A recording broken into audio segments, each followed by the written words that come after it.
Nous sommes toujours en train de discuter d'un dossier très important en ce qui concerne la diplomatie égyptienne.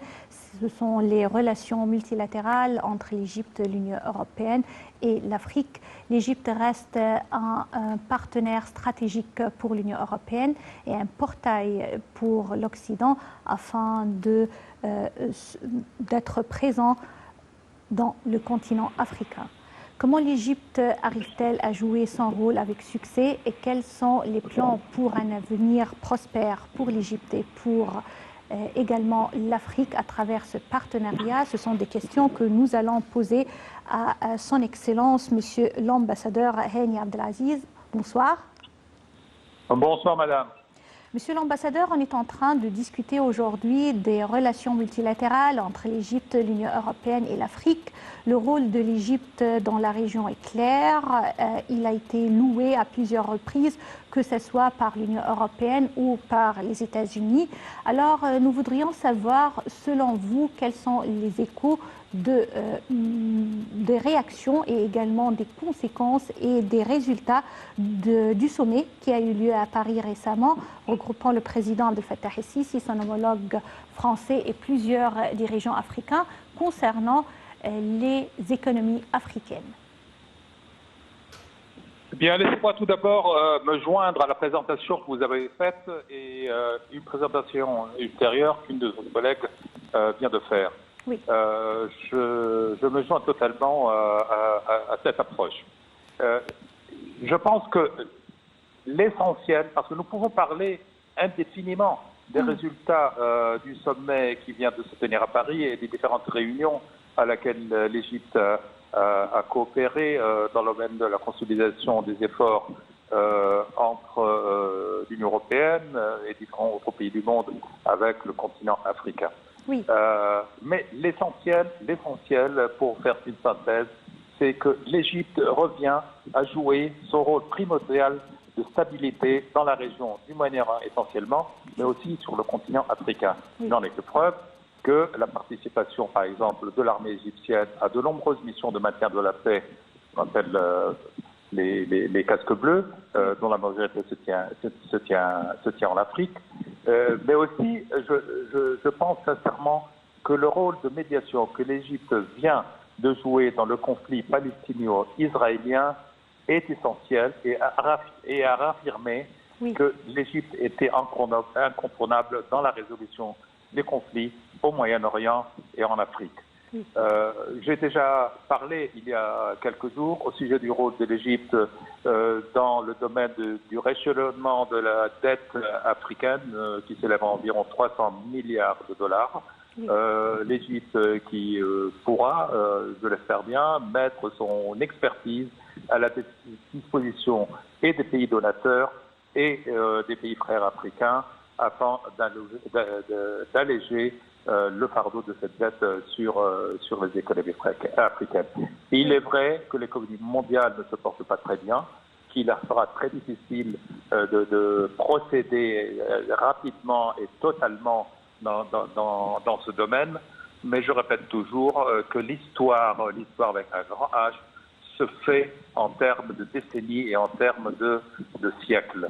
Et donc, il faut continuer à persévérer de la part de l'Égypte avec ses frères africains, avec l'entraide et la coopération des pays occidentaux et autres pays dans le monde, de l'Est et en Asie, afin de relancer l'Afrique sur la bonne voie de la démocratie, mais aussi du développement équitable qui est absolument nécessaire et pour l'Europe et pour l'Afrique.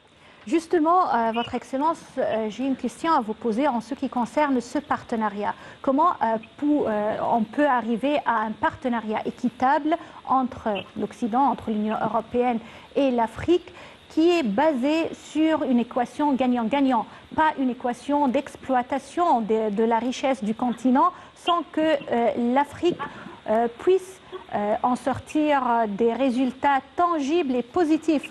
C'était toujours le cas, mais aujourd'hui, on est conscient qu'on doit arriver à ce partenariat équitable. Mais quels seront les éléments ou les outils qui vont aider l'Afrique à réaliser ce partenariat? Bien, la question est très pertinente, mais elle est très complexe. C'est-à-dire la question disons, d'un commerce équitable, pour simplifier les choses, n'est pas aussi simple que cela. Parce que ce ne sont pas les États eux-mêmes, ce ne sont pas les gouvernements des pays importateurs, par exemple, des matières premières, qui décident de tout cela. C'est le marché mondial et c'est surtout les immenses sociétés transnationales qui dépassent les frontières, qui n'ont pas de nationalité et sur lesquelles les États, les gouvernements n'ont pas la possibilité de faire des pressions immenses pour modifier cela. Oui, mais aujourd'hui... L'approche... Oui, s'il vous plaît, allez-y. Aujourd'hui, on parle de transfert de l'expertise, de la technologie, on parle d'une formation des jeunes, des start-up, on parle aujourd'hui, par exemple, de cas très précis d'avoir accès à la vaccination de la Covid-19. Alors, il y a des demandes concrètes aujourd'hui de la part de l'Afrique. Oui, madame, nous parlons beaucoup. Et ces grandes réunions parlent beaucoup et prennent beaucoup de décisions. Mais pour que ces décisions soient mises en œuvre, il faudrait un petit mécanisme de suivi pour voir quels sont les accords qui ont été passés à ce niveau supérieur et comment les appliquer sur le terrain. Sans cela, les annonces faites, les déclarations faites dans ces grandes réunions risquent de prendre beaucoup de temps pour être mise en œuvre sur le terrain et au profit des populations. Alors justement, comment vérifier que ces accords seront exécutés ou réalisés comme ils ont été annoncés au début? Exactement, exactement. Même si l'exécution se fait par phase, par étapes successives, d'accord, ça peut prendre 5 ans, ça peut prendre 10 ans. Il n'y a pas de grand problème dans ce domaine. Ce n'est pas la durée qui va, mais c'est que l'important, c'est de pouvoir procéder étape par étape, assez vite si possible, dans ce domaine, le commerce équitable au profit des deux parties gagnant-gagnant, comme vous l'avez bien prononcé.